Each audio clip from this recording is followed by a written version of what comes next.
오늘은 종교개혁주일입니다. 1517년 10월 31일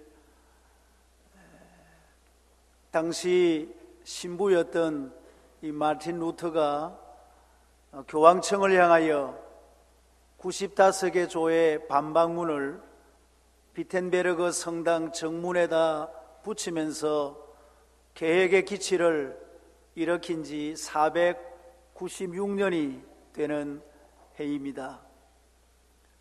개혁이란 무엇을 고치는 것을 개혁이라 이렇게 쉽게 생각합니다마는 우리가 신앙적으로 말하면 개혁이란 리폼이라고 해서 본래의 폼으로 돌아간다, 본래의 모습으로 돌아간다, 그래서 성경으로 돌아간다, 하나님의 말씀으로 돌아가는 것을 개혁이라 그렇게 말을 하는 것입니다.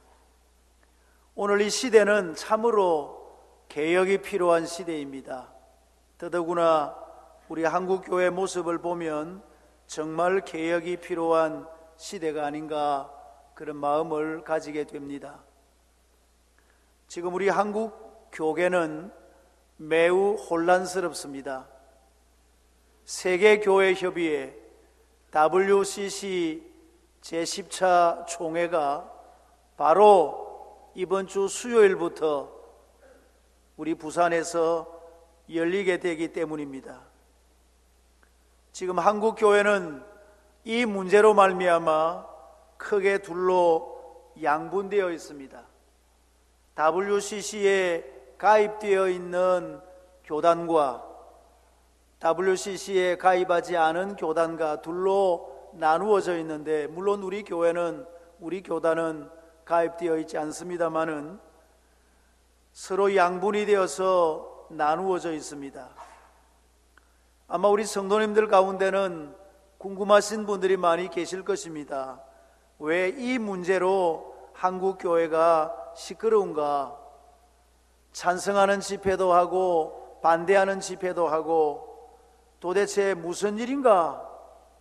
안 믿는 사람들이 보기에 부끄럽지 아니한가? 왜 이렇게 서로 찬성하고 반대를 하는가? 궁금한 생각이 드실 분이 있을는지 모르겠습니다.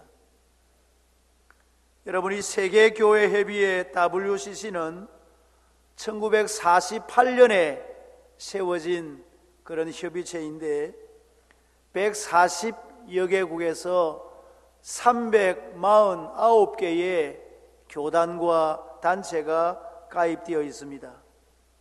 다시 말하면 기독교라는 이름을 가진 수많은 교단들과 단체들이 가입이 되어져 있는 것입니다.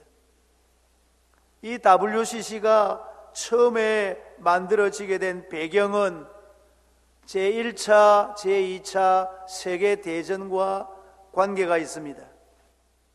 두 전쟁 이후에 온 세계가 분열과 대립으로 갈등하고 있을 때 이 땅에 평화와 일치를 이루어가자, 더 이상 전쟁과 대립을 하지 말고 평화와 일치를 만들어보자 라는 뜻으로 교회들이 협의회를 만들게 된 것입니다.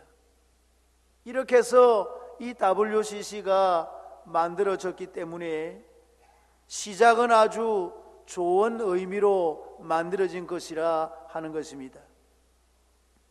그런데 문제는 349개의 교단과 단체들이 가입을 하다 보니까 이름은 기독교이지만은, 문의는 기독교이지만은 온갖 종류의 신앙을 가진 사람들이 다 모이게 된 것입니다.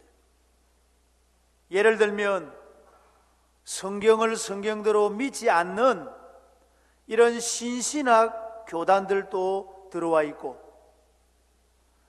예수님의 신성과 인성을 믿지 않는 이단성을 가진 교단들도 들어와 있고, 성경에서 가장 무서운 죄로 지적한 동성애를 지지하는, 옹호하는 이런 교단들도 들어와 있고, 기독교라는 이름은 가지고 있지만 온갖 종류의 교단들이 다 들어와 있는 것입니다. 여러분, 이 WCC라는 단체의 성격을 지금 말씀드리고 있는 것입니다. 이름은 기독교라는 단체이지만 교리나 사상이나 여러 가지 다른 온갖 그런 교단들이 다 소속이 되어 있는 것입니다. 그리고 실제적인 문제는 이 평화와 일치라는 이 정신 때문에 같은 기독교니까 서로를 존중해 주어야 된다. 성경을 성경대로 믿든 믿지 않든, 하나님의 예수님의 신성과 인성을 믿든 안 믿든, 동성애를 지지하든 지지하지 않든 서로를 존중해 주어야 된다 하는 것입니다.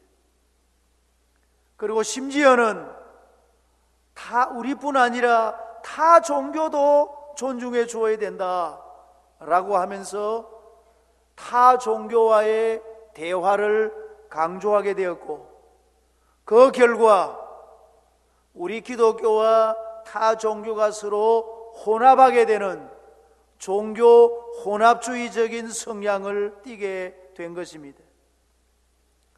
사랑하는 성도님 여러분, 우리 하나님께서 제일로 싫어하시는 것이 무엇일까요?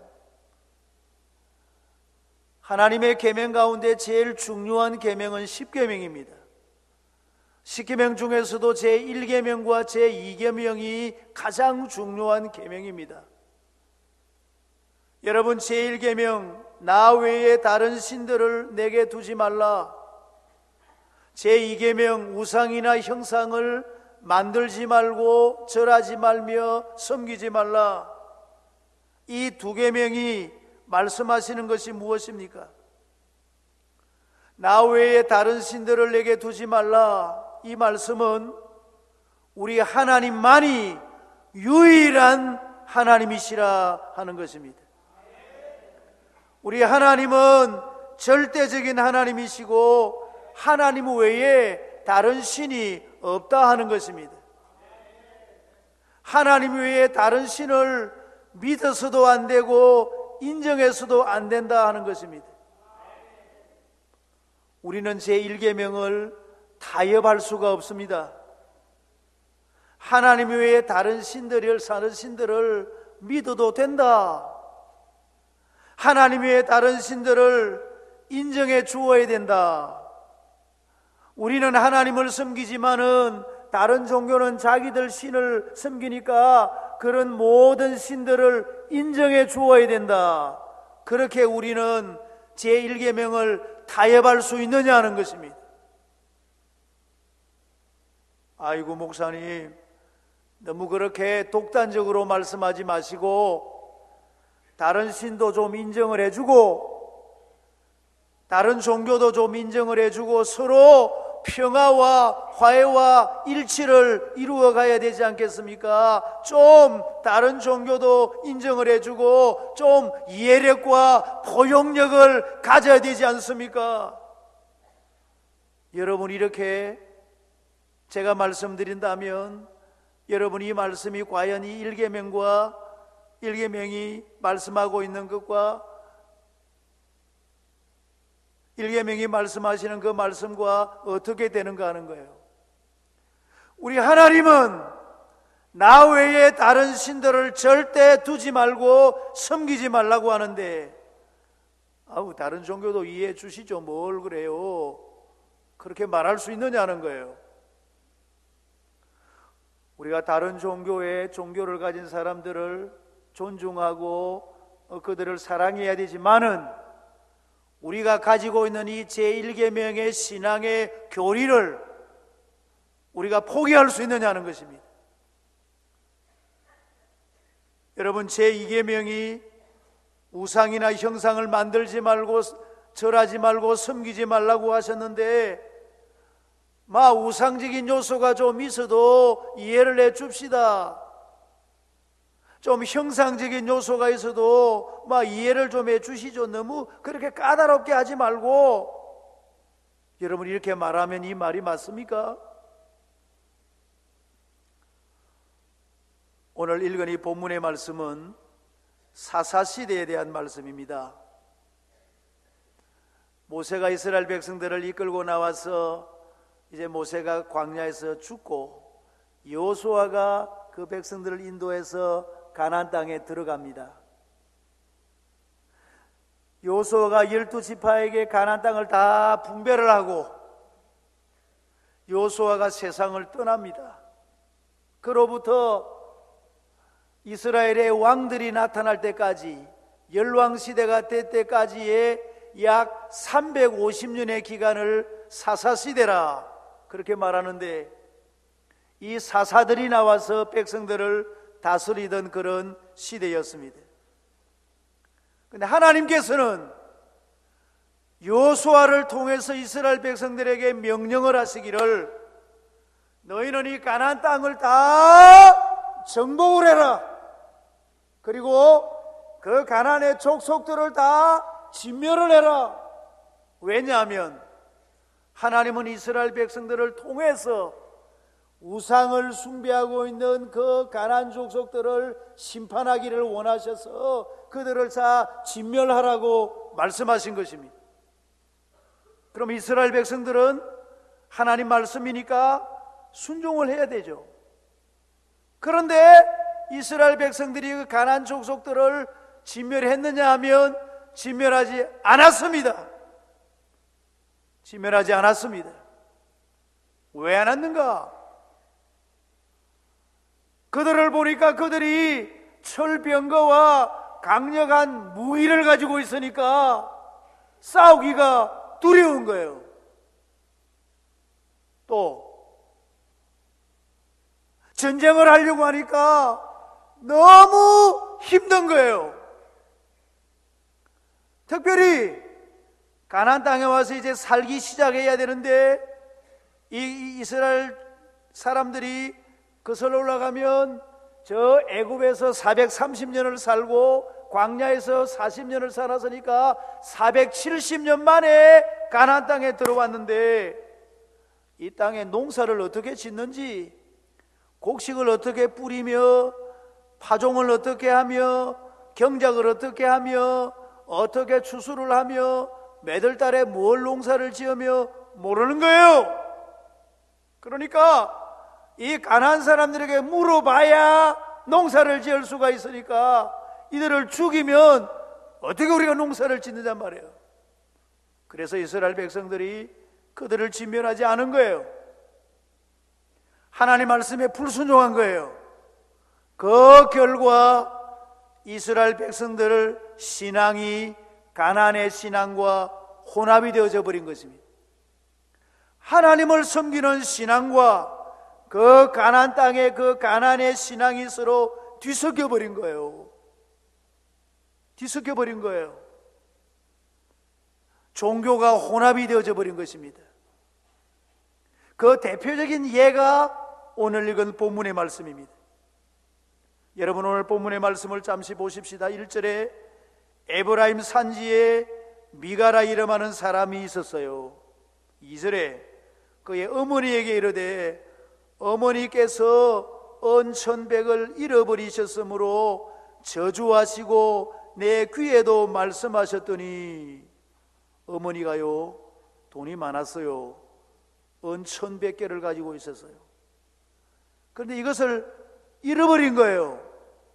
그래서 어머니가 막 욕을 한 거예요. 저주를 하고 이 돈 가져간 놈 저주를 받을지어다 하고 막 얘기를 하는 거를 그 아들이 들은 거예요. 그러니까 그 아들이 듣다가 어머니에게 이야기한 겁니다. 보소서, 그 은이 내게 있나이다. 내가 그것을 가졌나이다 하니, 그 어머니 은을 누가 가져간 거예요? 아들이 가져간 거예요. 여러분, 도둑은 절대 멀리 있지 않습니다. 우리 부모님들이 돈 관리를 잘해야 됩니다. 절대 아들이요 부모님 돈 노리고 있습니다. 조심해야 돼요. 그러니까 어머니가 막 저주를 하니까 아들이 귀가 시끄러워가지고 아이고 어머니 여기 막 가져왔습니다 하고 얘기를 하니까 그의 어머니가 이르되 내 아들이 여호와께 복받기를 원하노라 하니라. 그 도둑질한 못된 자식에게 복을 빌어주었어요. 이것이 그 당시의 영적인 수준이죠. 3절입니다. 미가가 은 1,100을 그의 어머니에게 도로 주매 그의 어머니가 이르되 내가 내 아들을 위하여 한 신상을 새기며 한 신상을 부어 만들기 위해 내 손에서 이 은을 여호와께 거룩히 드리노라. 어머니가 돈을 잃어버렸는데 다시 찾으니까 아들을 위해서 신상을 만들어 주겠다는 거예요. 신상을. 여러분, 신상은 그 가나안 땅에 가나안 족속들이 섬기는 바알 신이나 아시라 신과 같은 그런 신상을 그 아들에게 만들어 주겠다는 거예요. 그러면서 이 돈을 여호와께 거룩히 드리노라 하면서 신상을 만드는 거예요. 그러므로 내가 이제 이 은을 내게 도로 주리라. 여러분, 하나님의 신앙과 그 가나안의 우상의 신앙이 지금 막 혼합이 되어 있는 것을 우리가 볼 수 있습니다. 4절에 미가가 그 은을 그의 어머니에게 도로 주었으므로 어머니가 그 은 200을 가져다 은 장색에게 주어 한 신상을 새기고 한 신상을 부어 만들었더니 그 1,100개 가운데 200개를 주면서 이걸 가지고 신상을 만든 거예요. 그 신상이 미가의 집에 있더라. 자기 아들의 집에다가 은을 가지고 만든 신상을 떡 만들어 세워놓은 거예요. 하나님을 섬기는 이 이스라엘 백성들의 가정에 신상을 세워놓은 거예요. 그뿐이 아닙니다. 5절에 그 사람 미가에게 신당이 있으므로 이미 이 미가의 집에는요 그 우상의 신을 모셔놓는 신당이 있는 거예요. 그가 에봇과 드라빔을 만들고, 에봇은 제사장들이 입는 이 상의의 옷을 에봇이라고 하는데 이것은 아무나 만드는 게 아닙니다. 자기가 제사장의 옷을 만들고, 드라빔은 점을 치는 도구가 드라빔인데 그것도 만들고, 한 아들을 세워 그의 제사장으로 삼았더라. 자기 아들을 제사장으로 세운 거예요. 원래 제사장은 레위 지파의 그 아론의 후손들만 제사장이 될 수가 있는데 자기 아들을 갖다가 네 제사장 해라 하고 제사장을 세웠다는 거예요. 그러니 여러분, 이 사사시대의 그 신앙의 모습을 보면 하나님의 신앙과 이 우상의 신앙이 얼마나 뒤섞여 가지고 혼재되어져 있고 혼합이 되어져 있는 영적으로 암흑의 시대였다 하는 것을 알 수가 있습니다. 이 WCC가 가지고 있는 심각한 문제점을 몇 가지 말씀드리면, 첫째는 종교 다원주의적인 성향을 가지고 있습니다. 다시 말씀드리면 다른 종교에도 구원이 있다 그렇게 말하는 것입니다. 그들이 채택한 바르 선언문에 의하면 하나님께서 성령을 통하여 타 종교인들 속에서도 일하심을 바라보아야 한다. 우리가 아직 보거나 응답하지 못했던 하나님의 신비를 타 종교인들을 통해서도 발견할 수 있다. 성령 하나님께서 우리 기독교를 통해서만 일하는 것이 아니라 타 종교에서도 일을 하기 때문에 다른 종교에도 구원이 있다는 거예요. 이것을 WCC가 그 안을 채택을 한 거예요. 그래서 우리는 영적으로 반대하는 것입니다. 왜? 구원은 오직 예수 그리스도밖에 없음을 우리는 믿습니다. 그렇기 때문에 우리가 이걸 반대하는 거예요. 두 번째 문제점은 종교 혼합주의적인 성향입니다. 우리 기독교를 타 종교와 동일시하는 것입니다. 이것을 우리는 받아들일 수가 없는 것입니다. 세 번째는 기독교 진리의 상대화입니다. 우리 기독교만이 참 진리이고 절대적인 것이 아니라는 것입니다. WCC의 아리아 라자라는 학자가 말하기를 하나님은 기독교의 하나님이나 힌두교의 하나님이나 무슬림의 하나님이나 따로 있는 것이 아니고 하나님에 대한 크리스찬이나 힌두나 무슬림의 이해가 다를 뿐이다. 그리스도인들은 기독교인들은 하나님을 이런 하나님으로 생각하고 다른 종교도 다 생각하지만 결국은 하나님은 같은 하나님이라 이거예요. 이런 것을 진리의 상대화라고 합니다. 우리만 구원이 있다고 말하는 것은 절대화인데 아니라는 거예요. 다른 종교에도 다 구원이 있다. 진리의 상대화를 말하니 우리가 이것을 용납할 수 없는 것입니다. 또 문제점은 개종 전도를 반대하는 것입니다. 다른 종교와 평화와 화해를 강조한 나머지 개종 전도를 하다가 충돌하지 말라 이거예요. 다른 종교를 가진 사람에게 예수 믿으라고 하면 서로 충돌이 생기니까 그렇게 개종 전도, 종교를 바꾸라고 전도하지 말라 하는 것입니다. 여러분, 그것이 옳은 것입니까? 그러면 예수님께서 왜 제자들에게 복음을 전하라고 해서 그 제자들이 세계 다니면서 복음을 전하다가 순교를 했으며 바울이 왜 복음을 당하다가 순교를 했습니까? 그들이 다 다른 종교를 가진 사람들에게 복음을 전한 것입니다. 그럼 그것이 잘못된 것입니까? 다른 어떤 종교를 가지고 있든지 간에 예수를 믿어야 구원을 얻기 때문에 다른 종교의 사람들에게도 복음을 전해야 그 사람들이 예수를 믿고 구원을 얻을 거 아닙니까? 그 충돌을 하기 때문에 전도를 반대했어야 되겠습니까? 그래서 화해하고 평화를 유지하자는 것이 이것이 주님께서 가르친 진리입니까? 도무지 우리가 받아들일 수 없는 것입니다. 한 가지 더 말씀드리면 동성애 인정 교단들이 많이 포함되어져 있다는 거예요. 하나님께서 그렇게 싫어하시는 무서운 죄인 동성애를 허용하는 교단들이 거기에 많이 들어와 있다는 것입니다. 그러니 우리는 이런 WC 총회 개최를 우리가 찬성할 수가 없다는 것입니다. 물론 우리가 반대한다고 해서 이번 수요일부터 그 대회가 안 열릴 건 아닙니다. 열립니다. 다 열리고 그 행사가 진행되겠지만은 적어도 우리는 이 행사가 비신앙적인 행사고 하나님께서 기뻐하지 아니하는 행사라는 것을 우리는 분명히 아시기를 축원합니다. 사랑하는 성도님 여러분, 우리는 이 일에 절대로 찬성할 수 없습니다. 우리는 하나님의 말씀대로 믿고 순종하는 진리의 사람들이 되셔야 할 줄로 믿습니다.